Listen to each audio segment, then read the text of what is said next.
नमस्कार, स्वागत है आपका। मैं हूं कुमार अभिषेक और हमारे साथ हैं इस वक्त मुकेश सहनी। जी हाँ, बिहार की राजनीति में इस वक्त जिनकी सबसे ज्यादा चर्चा रही और आखिरकार कई दिनों या कह लें हफ्तों के जद्दोजहद के बाद वो हुआ जिसकी डिमांड ये पूरे इस चुनाव अपनी यात्रा के दौरान करते रहे, यानी कि अब ये उप मुख्यमंत्री के कैंडिडेट बना दिए गए हैं महागठबंधन की तरफ से। यही नहीं, अब ये संतुष्ट भी हैं और शायद मुस्कुरा भी रहे हैं। मुस्कुराहट इनके चेहरे पर है, तो स्वागत है। बहुत बहुत धन्यवाद। ये आज जो आपको आपकी मुस्कुराहट है, तो क्या मैं आपको भावी उप मुख्यमंत्री कहूं? जी बिल्कुल, और ये कहेंगे तो मुझे काफ़ी अच्छा लगेगा, क्योंकि हम लोग कभी कल्पना नहीं कर सकते थे कि एक अति पिछड़ा मल्लाह का बेटा इस राज्य में डिप्टी चीफ मिनिस्टर का कैंडिडेट हो सकता था। आज़ाद भारत में पहली बार हिंदुस्तान में, बिहार राज्य में ऐसा होने के लिए जा रहा है कि केवट महाराज के वंशज जो कभी भगवान राम को पार लगाए थे, आज वो बिहार में डिप्टी चीफ मिनिस्टर का कैंडिडेट हो, ये कभी कल्पना नहीं करते थे। हमारे लोग तो एक टिकट के लिए अपनी पूरी ज़िंदगी बिता देते थे, चप्पल घस देते थे, लेकिन टिकट कोई नसीब नहीं होता था। लेकिन आज बिहार में निषाद मल्लाह का बेटा जो है टिकट मांग नहीं रहा, टिकट बांट रहा है। तो ये हमारी उपलब्धि है, और ये उपलब्धि यूं ही नहीं हुआ, 11 साल का संघर्ष है, तपस्या है। और हम में सिर्फ मेरा नहीं, तमाम बिहार में निषाद समाज के सभी उपजाति, बिंद बिल्दान, उनिया, मल्लाह, चाय, तियर, बनपर, गोरी, केवट, गंगोता, सभी लोगों ने संघर्ष किया, और उसका बदौलत है कि आज हमारी पॉलिटिकल पार्टी महागठबंधन में शामिल है और 15 सीट पे चुनाव हम लड़ रहे हैं। और इस गठबंधन में 1 नंबर का कुर्सी पे तेजस्वी प्रसाद यादव जी बैठेंगे। जब सरकार बनेंगे तो दूसरा नंबर पे आपका मल्लाह का बेटा son of Mallah deputy chief minister होंगे। और निश्चित तौर पे नाव हमारे पास है, तो इस नाव पे जो लोग बैठे तो उसको पार लगाने का हम लोगों का केवट का जो है हमेशा रहा कि हमारे नाव पे जो बैठेंगे उनको पार लगाएंगे, चाहे प्रभु राम जी हो या तेजस्वी प्रसाद यादव जी हो। तो हम लोगों के पास बड़ा चुनौती है कि तेजस्वी जी को पार लगा के बिहार में मुख्यमंत्री बनाने की। जैसे भगवान राम को केवट ने पार लगाया था, ऐसे ही आपको लग रहा है कि इस चुनाव में आप तेजस्वी को भी पार कर ले जाएंगे? नहीं, निश्चित तौर पे इस इतना बड़ा अवसर महागठबंधन के साथी ने हमें दिया है, और गठबंधन में हम शामिल है, और हमें एक डिप्टी चीफ मिनिस्टर का कैंडिडेट भी है। तो क्योंकि इस पार लगने में दोनों का फायदा है, जब पार लगेंगे तो ही हम डिप्टी चीफ मिनिस्टर बनेंगे, तो वो सीएम बनेंगे। तो मेरा दायित्व होगा कि उनको सीएम बनाना, और फिर पार लगेंगे तो हम डिप्टी चीफ मिनिस्टर बनेंगे। लेकिन आप इस एक पद के लिए क्यों अड़े हुए थे? हर कुछ आपने सेक्रीफाइस कर दिया, लेकिन मैं देख रहा हूं बहुत लंबे समय से बस एक डिमांड पर आप अड़े रहे, और जब तक आज आखिरी दिन घोषणा नहीं हुई तब तक आपके चेहरे पर वो मुस्कुराहट नहीं आई थी जो अब देख रहे हैं। आखिर क्या वजह है? नहीं, देखिए, जैसे हमारे चेहरे पे मुस्कान आप देख रहे हैं, उसी तरीके से पूरे बिहार में निषाद समाज के चेहरे पे आपने मुस्कान आज देखने के लिए आपको मिलता होगा। और हमारे लोगों का ही डिमांड था कि अगर हम सरकार बनाएंगे तो सरकार में हमारी हिस्सेदारी क्या होना चाहिए। ये तो डिप्टी सीएम ही क्यों, और हिस्सेदारी पहले सुनिश्चित हो जाना चाहिए। तो हिस्सेदारी पहले सुनिश्चित हो गया कि भाई सरकार बनने पे डिप्टी चीफ मिनिस्टर हम बनेंगे, तो हमारे लोग जो है हम पे भरोसा करेंगे, और हमारे लिए जब वो काम करेंगे तो निश्चित तौर पे सरकार बनेंगे। तो इसलिए, क्योंकि अभी तक दूसरे के नाम पे हम चुनाव लड़ते, दूसरे को वोट देते, दूसरे को प्रधानमंत्री बनाते, मुख्यमंत्री बनाते हैं, लेकिन हमको कुछ नहीं हाथ लगता है। तो इस बार निषाद ने ठाना था कि, और उन्हीं का इच्छा था, उसी को लेकर हम अपने सहयोगी दल के बीच में बात रखे। और डिप्टी चीफ मिनिस्टर तो 2024 में ही तय हो चुका था कि स्टेट इलेक्शन में आप डिप्टी चीफ मिनिस्टर का फेस रहेंगे। तो उसी समय से गठबंधन में हम हैं, और सही टाइम सही मौका देखकर आज घोषणा हुआ है, और आज लाखों निषाद, मतलब यही एक ऐसा पद था जो कि नॉन नेगोशिएबल था, कि मतलब इससे कम पर कोई समझौता नहीं, ये कम से कम होना चाहिए। क्योंकि सीटों को हमने देखा कि 60 से आप शुरू हुए और आज 14-15 पर आकर आप टिक गए। तो यही एक वजह, एक मांग थी जिस पर कोई नेगोशिएशन नहीं हो सकता था। नहीं, ये क्योंकि क्या आता है कि आपका जो कैडर है उनको क्या मिलेगा। सीट तो मान लीजिए 15 मिला, 30 मिल जाता तो कि कोई ना कोई चुनाव लड़ते, 30 लोगों को लाभ मिलता, 30 लोग विधायक बन के आ जाते। लेकिन पूरे राज्य में जो हमारे लाखों निषाद है, जो तकरीबन 11% है, 13 करोड़ की आबादी में आप देखिए करोड़ों से ऊपर की आबादी लोग हैं, तो उनको क्या मिले? तो उनको खुशी यही मिलेगा जब उनके भाई, उनके संघर्ष करने वाले साथी, उनके साथ उनके अधिकार के लिए लड़ने वाला अगर राज्य में डिप्टी चीफ मिनिस्टर बन के आते हैं तो उनको चेहरे पे मुस्कान होगा, खुशी होगा। और हमारा लाइन है सरकार बनाओ, अधिकार पाओ। तो हम सरकार बनाएंगे तो निश्चित तौर पर उनको अधिकार प्राप्त होगा। अभी राज्य में जो 3.25 लाख करोड़ का हर साल खजाना है, जो बजट बनता है, वहाँ पे अगर मैं डिप्टी चीफ मिनिस्टर के हैसियत से जब मैं बैठूंगा तो निश्चित तौर पर उस बजट में से मछुआरा के लिए भी सोचा जाएगा। आज उस बजट के पास हमारे लोग नहीं रहते। आज भारत सरकार का एक योजना है लीन सीजन, जो मछुआरा को 3 महीना मछली मारने से रोका जाता है, जून जुलाई अगस्त, और उसमें मुआवजा सिर्फ 500 रुपये मिलता है। आप बताइए कि कैसा दुनिया है कि अगर किसी को काम करने से आप रोक रहे हैं और उनको 1 महीने का मुआवजा जो आप 500 रुपया दे रहे हैं, क्योंकि वहाँ पे हमारे लोग नहीं है। अगर वही जगह अगर भारत सरकार में अगर मैं वहाँ पहुँच जाऊँ, जिस रोज वो 5,500 रुपया नहीं होगा, वो कम से कम 15,000 रुपया होगा। ये तो भारत सरकार के लिए तो आपके पास ऑफर था ही। हाँ, लेकिन हम अपने दम पे आप जाना चाहते चाहते तो हैं। वो भी आप ऑफर हाँ, अवेल कर बिल्कुल सकते बिल्कुल, थे। मैं अपने दम पे जाना चाहता हूँ। मैं लीडर हूँ, कोई लोडर नहीं हूँ कि किसी के कहने से मैं ट्रक भरते रहूँ। मैं लीडर हूँ तो लीडर वाला काम करूंगा। तो बिहार में अपनी सरकार बनाएंगे और यहाँ पे हमारा घोषणा है कि वो 500 रुपया बढ़ा के 5,000 करेंगे। तो हमारी सरकार बनने के बाद अगले जून जुलाई अगस्त में हमारे बिहार के जितने भी मछुआरा है उनको 5,000 रुपया हर महीना मिलेगा। मैसेज कैसा गया है आपके समाज में? बहुत ही अच्छा। और इसी बात को लेके सपना भी देख रहे थे। लोगों में जिज्ञासा था कि ये होगा कि नहीं होगा, लेकिन मुझे पूरा विश्वास था कि गठबंधन के सहयोगी दल जितने भी है, इस बात पे उनको 1% भी उनको कहीं पे कोई मलाल नहीं होगा, कोई गम नहीं होगा। वो भी चाहेंगे कि मल्ला का बेटा हमारे गठबंधन से डिप्टी चीफ मिनिस्टर बने। राहुल गांधी जी भी आए थे यात्रा में, उन्होंने भी को सहमति दे चुका था पहले ही, और वो मान भी रहे थे कि आप दोनों के चेहरे पे बिहार में चुनाव लड़ा जाएगा और मजबूती से आप लोग सरकार बनाइए। तो लेकिन लोगों के बीच में थोड़ा सा था असहमति जैसा दिख रहा था। लोग नहीं, वही हम आपसे उसी पर सवाल पर आ रहे थे। लेकिन ये होने से आज लोगों में खुशी है। अभी हमें जानकारी प्राप्त हो रहा है, बहुत जगह पटाखे फूट रहे हैं, लोग लड्डू बांट रहे हैं, मिठाई खा रहे हैं, एक दूसरे को बधाई दे रहे हैं, फोन कर रहे हैं कि भैया हम इस बार तो उखाड़ देंगे, खुट्टा उखाड़ देंगे। तो इस तरीके से बातें हो रही है और ये हमारे लिए शुभ है। इधर खुट्टा उखाड़ देंगे मतलब सरकार अपनी बनाएंगे। हाँ, मतलब वही कह रहे हैं, मतलब उनके बोलने के लैंग्वेज में एनडीए का खुट्टा उखाड़ देंगे। हाँ हाँ हाँ, उखाड़ देंगे उनको। इस बार गांव में उसको घुसने के लिए नहीं मिलेगा एनडीए को, उसको खदेड़ा जाएगा। जो हमारे बस्ती होंगे, जहाँ लोग होंगे, वहां उनको वोट मांगने के लिए जाएंगे तो खदेड़ा जाएगा। इससे पहले भी हुआ है, बोछा चुनाव में गए थे, हमारे लोगों के बीच में गए तो अब मेरे बारे में थोड़ा अनाप शनाप बोले तो उनको भगा दिया गया था उसको। और वो हमारे समाज के ही एमएलसी थे। वो क्षेत्र जो था हमारे समाज का ही सांसद हुआ करते थे वहां पे, और उस क्षेत्र में उनको लोगों ने कहा हम आपको पहचानते नहीं है, आप लोडर हो। लीडर तो हमारे सन ऑफ मल्ला मुकेश सहनी है।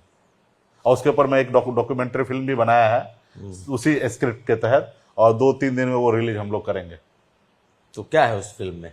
यही है कि निषाद बस्ती में जाके मेरे बारे में अनाप शनाप बोलना बंद कर दे, नहीं तो वहां पे अच्छे से धुलाई हो जाएगा। तो लग रहा है कि इस बार कोई बोलने की हिम्मत नहीं जुटा पाएगा। बिल्कुल ही नहीं। मेरे बस्ती में, मेरे गांव में, मेरे लोगों के बीच में मेरे बारे में बोलेंगे, मेरे लोगों से बात करेंगे कि आप पैसा लो और वोट दो, तो उसका खैर नहीं। तो खदेड़े जाएंगे? हाँ बिल्कुल, खदेड़वा देंगे आप? हमको खदेड़वाने की जरूरत नहीं, वो लोग खदेड़ देंगे। उनको पता है कि अभी हमारा लीडर जन्म ले चुका है, अपने लीडर के लिए काम करना है और यहाँ पे अभी किसी को गांव में घुसने नहीं देना है। बहुत अलग अलग तरह के कमेंट लिखे थे 2022 में, जब विधायक हमारे खरीद लिया भाजपा, तो बहुत ऐसे चीज लिख दिया था कि जो मैं आपके कैमरा में बोल नहीं सकता हूँ कि इसको, इस पार्टी को इस गांव में आना मना है, और उस पार्टी का नाम जो है ना किसी चीज के ऊपर लिखना, तो ये अपने आप में अलग दर्शाता था। लेकिन एक चीज बताइए, आपने अभी चर्चा की कि बीच के समय में कुछ प्रॉब्लम आया, बहुत टफ नेगोशिएटर, टफ बार्गेनर के तौर पर उभर करके आए। ठीक है, सीट जो आप कह रहे थे लोगों को भी शायद उम्मीद नहीं था, आपको भी उम्मीद नहीं रहा होगा कि 60 आपको मिलेगा, लेकिन आप 60 से शुरू किए, 15 पे आए। लेकिन ये पिछले हफ्ते दिन तक आप बिल्कुल एक तरीके से कोप भवन में थे, पता नहीं किस तरीके का आप नेगोशिएशन में लगे हुए थे। क्या क्या हुआ इस दौरान? कुछ तो बताइए, अरे कुछ तो बताइए। नहीं देखिए, निश्चित तौर पे सहमति नहीं बन पा रहा था कुछ चीज को लेके। बहुत ऐसे जगह था जहां हमारे मजबूत कैंडिडेट, हमारे साथी जो पिछले संघर्ष के समय से साथ रह रहे थे, उनको चुनाव लड़ाना था, वो सीट पर सहमति नहीं बन रहा था। उनके कई 6 दल 7 दल हैं और एक ही सीट पर 6 दल का दावेदारी हुआ करता था। तो इसको लेके उलझने कुछ था, नंबर को लेके भी था कि हम कुछ ज़्यादा सीट चाहते थे कि लड़े, और उसमें भी थोड़ा था कि हम इतना कम सीट क्यों लड़े। मतलब ये सब चीज़ें था, और इन अब जाके कि वह सब चीज़ को हम लोगों को समय रहते सॉल्व भी करना था, तो हम लोगों ने कर लिया। देखिए 243 सीट हमें लड़ने का पूरा अधिकार था, नहीं, लेकिन हमने सहमति 15 सीट में नहीं, बना क्या के आप हम इस सिचुएशन पर आ गए थे एक वक्त की 243 के लिए आपने तैयारी कर ली थी कि अब आप 243 तक नहीं, मैं चले ऐसा गए? सिचुएशन में कभी भी नहीं आया। मेरा मानना है कि हम एक तो 243 जगह पे लड़के, हमें रिजल्ट मेरा जो है 0 ही होना है। और हमारे जो काफ़ी कार्यकर्ता जो है वो निराश हासिल होंगे, क्योंकि बहुत सारे पैसे खर्च हो जाएंगे, हमारे लोगों के पास पैसे नहीं हैं। और वो ज़मीन बेचकर जैसे तैसे चुनाव तो लड़ जाएंगे जो उसमें, और 10,000 20,000 वोट ही ले आएंगे, तो उससे क्या ही हमको होगा? कोई हारेंगे कोई जीतेंगे, उससे हमको क्या लाभ मिलेगा? तो मेरा हमेशा मानना रहा कि अगर 1 सीट है 2 सीट है उपचुनाव की बात हो तो उसमें अपनी ताकत दिखा दीजिए, बट बड़े चुनाव है तो वहाँ पे जो भी मिले वो फायदा उठा लीजिए, ताकि उससे आप आगे बढ़े। आज हम उम्मीद है कि हमारे 15 कैंडिडेट हैं, तो 12-15 सीट चुनाव विधायक बन के आ जाएंगे तो अच्छी बात है।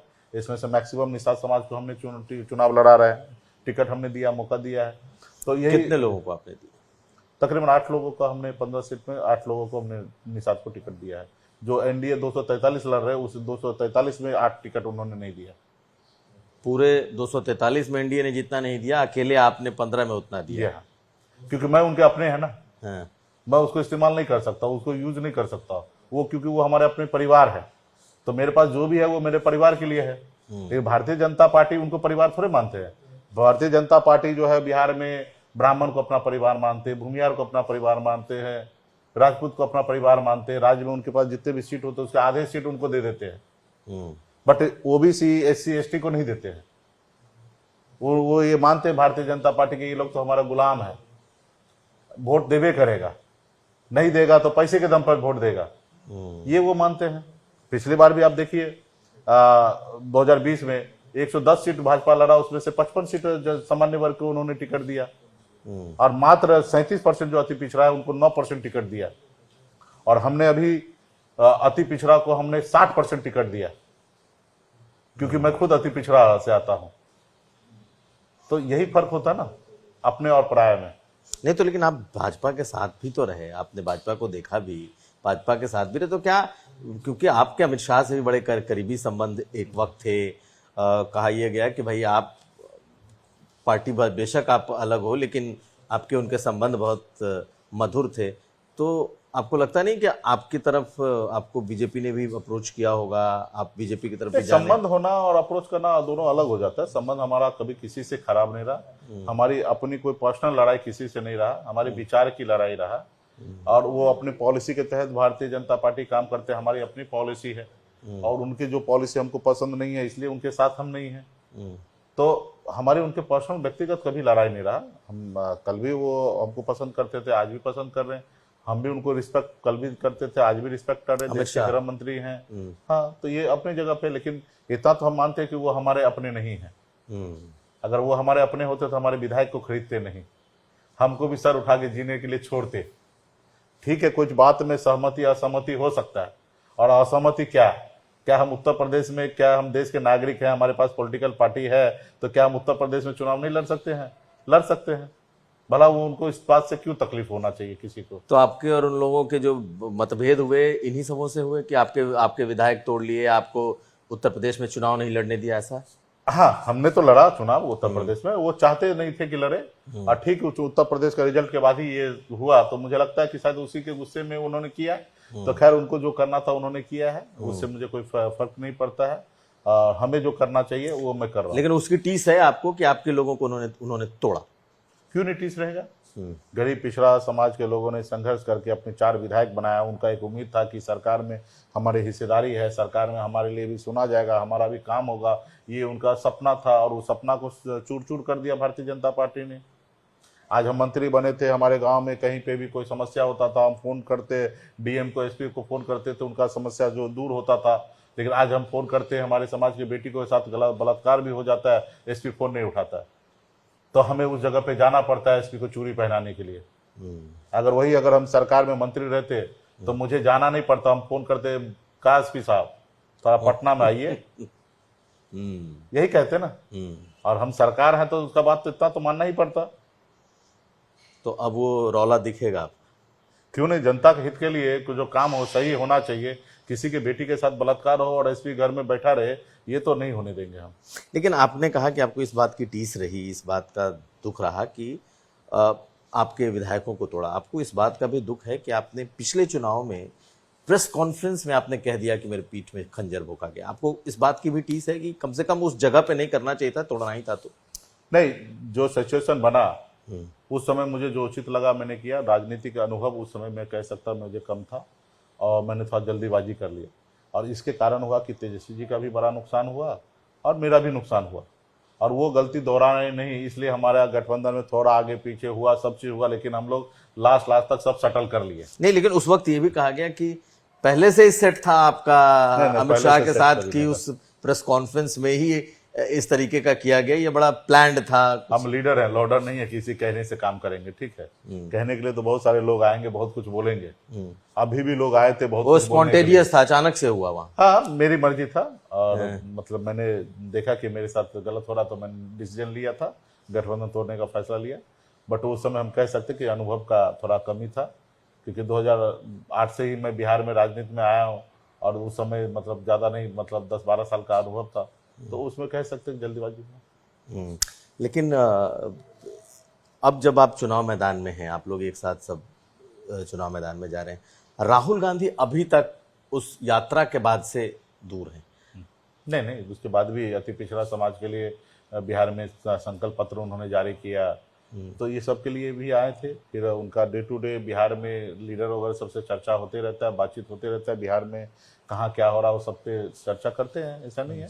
और रहा कि वो देश के बड़े नेता हैं, उनके लिए सिर्फ बिहार ही मायने नहीं रखता है, देश में बहुत ऐसे राज्य है, सब जगह उनको देखना है।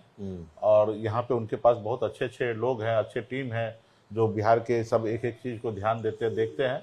तो मुझे लगता है जो चीज़ उनके हैंड में है, कोई चीज़ उनको से सलाह लेना हो तो जरूर बिहार कांग्रेस के जो लोग हैं उनसे संपर्क करके करते होंगे। नहीं, लेकिन पिछले एक हफ्ते 10 दिन में जिस तरीके से चीज़ें हुई, खास करके कांग्रेस और तेजस्वी यादव जी के बीच में, अल्लावरू और पार्टी के नेताओं के बीच में, आप पूरे टाइम एकदम से नाराज रहे, तो इसका इम्पैक्ट आपको लगता नहीं कि चुनाव में पड़ा? ये चीज़ 15 दिन पहले होता तो शायद ये बात हम ही को नहीं पता, तो जनता को क्या बात पता होगा?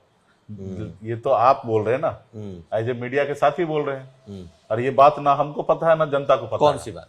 जो आप कह रहे हैं कि आपस में ये था, टकराव था, ये चीजें नहीं था। ये नहीं था, बिल्कुल ही नहीं था। क्या नहीं था? आपने 3 प्रेस कॉन्फ्रेंस आपने डिफर किए, कैंसिल किए, आप अब बुला रहे हैं, तब बुला रहे हैं। तो उसमें मेरा जो सीट जो था ना, सीट का घोषणा होना था उस प्रेस कॉन्फ्रेंस में, और सीट के ऊपर सहमति नहीं बन पाया था, इसलिए नहीं हुआ घोषणा, इसलिए डिले होते गया। डिले राहुल गांधी ने क्या से आपकी क्या बात हुई? क्योंकि कहा गया कि उनका इंटरवेंशन ही था कि आप रुके। नहीं, रुके क्या मतलब, हम लोग साथ थे ही, हम जाए तब ना रोकेंगे, हम जा ही नहीं रहे थे कहीं। नहीं, तो आप प्रेस कॉन्फ्रेंस किस चीज पे करने वाले थे? वही सीट, मुकेश सहनी का वीआईपी पार्टी का कितना सीट होगा उसका करने वाले थे, बिना गठबंधन का ही। गठबंधन तो था ही, 2019-24 में ये गठबंधन में आ गए। गठबंधन कोऑर्डिनेशन कमेटी के सदस्य हम हैं, तो गठबंधन में तो हम आए थे। कोई मनमुटाव नहीं था, कोई लड़ाई झगड़ा नहीं था? कोई नहीं, कोई भी नहीं। चलिए, आप नहीं बताएंगे, लेकिन एक चीज बताइए कि जब आप कह रहे हैं कि 2024 में ही आपको डिप्टी सीएम अनाउंस कर दिया गया, तो भाई जब डिप्टी सीएम आपको 2024 में आपको मालूम था कि सहमति बन गई थी, और आप 60 सीट से आज आपको 15 सीट पर लाया गया, तो फिर कौन सा ऐसा नेगोशिएशन था जो बचा हुआ था? भाई सीट ही का तो नेगोशिएशन बचा था ना। डिप्टी सीएम तो आप पहले से आप बता रहे हैं कि देखिए क्या था कि सीएम का फेस पहले लॉन्च होगा, उसके बाद ना डिप्टी सीएम का फेस लॉन्च होगा। तो अब आप देखिए गठबंधन में जब सीएम का ही फेस लॉन्च नहीं हुआ था, तो डिप्टी सीएम कैसे हो जाएगा? तो होना था साथ में, तो दोनों साथ में हुआ। नंबर का भी था, तो नंबर ऑलरेडी हम लोग घोषणा नहीं की, आज भी हम लोगों का सहमति बना, उतने पे हम लोग लड़ भी लिए, घोषणा का टाइम भी खत्म हो चुका था। और ये सिर्फ मेरे इधर नहीं, आप देखिएगा तो एनडीए में भी यही रहा। वो तो हम लोग तो साझा प्रेस कॉन्फ्रेंस भी कर लिया, हमारे सीएम डिप्टी सीएम का चेहरा भी घोषणा कर दिया। एनडीए में ये सब कहाँ हुआ? एनडीए में भी तो कुछ नहीं हुआ। कौन कितना दल लिखेंगे, सोशल मीडिया पे लिख दिए। जनरली हमेशा होता रहा कि प्रेस कॉन्फ्रेंस होना, कौन पार्टी कितना सीट लड़ रहे उनके बारे में जानकारी देना, फिर कौन कौन सा सीट लड़ रहे उसकी जानकारी देना, तो ये सब तो हमेशा होते रहा। इस बार एनडीए भी वो नहीं किए, तो जब वो नहीं किए तो हम क्यों करें? और हम तो उनसे आगे आ गए हैं। अभी अमित शाह जी ने बिहार में आके उन्होंने कहा कि भाई विधायक दल के नेता चुनेंगे कि अगला मुख्यमंत्री कौन होंगे। और हम लोग मान लिए, हमारे गठबंधन के सब साथी ने मान लिया कि अगला मुख्यमंत्री तेजस्वी प्रसाद यादव जी होंगे, deputy chief minister Mukesh Sahani होंगे। तो वहां पे आज की तारीख में मन साफ नहीं है, वहां पे अपने सहयोगी को चीट करने का मन है, बट यहां पे ऐसा नहीं है। यहाँ पे छोटे दल हो या बड़े दल हो, यहाँ पे कोई किसी को चीट करने के लिए नहीं बैठा है। अब कांग्रेस पार्टी से तो हमारी पार्टी छोटा है, उसके बाद भी देखिए कांग्रेस पार्टी का बड़ा दिल रहा कि मुकेश सहनी को डिप्टी चीफ मिनिस्टर घोषणा करना। हमारे पास एक भी विधायक नहीं है, उसके बावजूद भी डिप्टी चीफ मिनिस्टर का नाम का घोषणा करना। तो यहाँ पे कोई सहयोगी दल किसी को चीट नहीं कर रहे, वहां पे चीट करने के लिए बैठे हुए हैं। आपको लगता है कि आपके लोगों को बिठाने की कोशिश हुई है, बीजेपी की तरफ से आपके कैंडिडेट्स को बिठाने की कोशिश हुई है, जैसा जनसुराज के भीतर हुआ? नहीं, हमारे कुछ पार्टी के नेतागण को टिकट जिनको नहीं मिला, ऐसे लोगों को उन्होंने फायदा उठाया कि उन 2-4 लोगों को अपने दल में वो शामिल करने का कोशिश किया। तो 1-2 लोगों ने उनके दल में चले भी गए हैं। और मुझे लगता है कि अभी वहीं से फोन आया था कि भैया फिर से वो गलती कर लिया, फिर से उनको पार्टी में रख लीजिए, मतलब कल लेके आओ उनको। अच्छा, फिर ले लेंगे आप उनको? हाँ, तो क्यों नहीं, हमारे अपने भाई है। अगर गलती से चले गए गुस्से से, तो फिर से वो अपने घर में आएंगे तो उसको आपत्ति किस बात का? वो हमको बगैर मिले हुए अपने घर में आ जाए। भाजपा उनका अपना घर नहीं है, वहां उससे मजदूरी कराएंगे, गुलामी करवाएंगे। एक सवाल और है कि आप तो डिप्टी सीएम का चेहरा बन गए, लेकिन कहा यह जा रहा है कि जो MY कॉम्बिनेशन रहा अभी तक, उसमें मुसलमानों का कोई चेहरा नहीं। और असदुद्दीन ओवैसी ने तो सवाल उठाया कि भाई तादाद हमारी ज़्यादा और हमारे नाम को कोई पूछ भी नहीं रहा है।